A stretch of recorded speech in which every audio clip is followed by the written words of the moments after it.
উপরের দিকে একটু দেখুন, এই সিসি ক্যামেরা দ্বারা কি বুঝতে পারলেন ভিউয়ার্স? আমরা যখনই সিসি ক্যামেরার সামনে থাকি তখন আমরা কোনো অপকর্ম, কোনো খারাপ কাজ করা থেকে বিরত থাকি, কারণ সিসি ক্যামেরার মধ্যে সবকিছু রেকর্ড হচ্ছে। আমরা অনেক সতর্কতার সাথে চলাফেরা করি, যে আমি যাই করছি না কেন সবকিছু এই সিসি ক্যামেরা রেকর্ড করে নিচ্ছে। কিন্তু ভিউয়ার্স, আমরা কতই গাফেল, আমাদের সাথে দিন রাত দুইটা সিসি ক্যামেরা রয়েছে। এই দুটো সিসি ক্যামেরা দিন রাত আপনি যেখানে যাবেন সেখানে আপনাকে রেকর্ড করবে।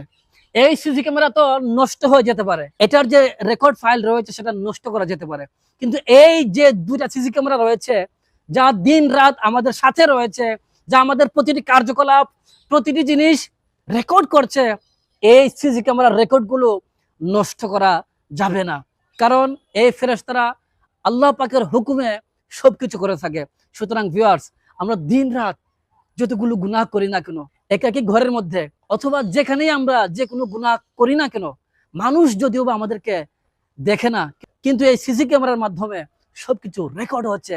কাল কিয়ামতের দিন এগুলো সব প্রকাশ করা হবে। সুতরাং এই সিসি ক্যামেরাকে আমরা যেভাবে ভয় করি, আমরা আমাদের ফেরেশতা দ্বয়কেও তদ্রূপ, বরং তার চেয়েও বেশি ভয় করি এবং সর্বাবস্থায় গুনাহ করা থেকে বিরত থাকি।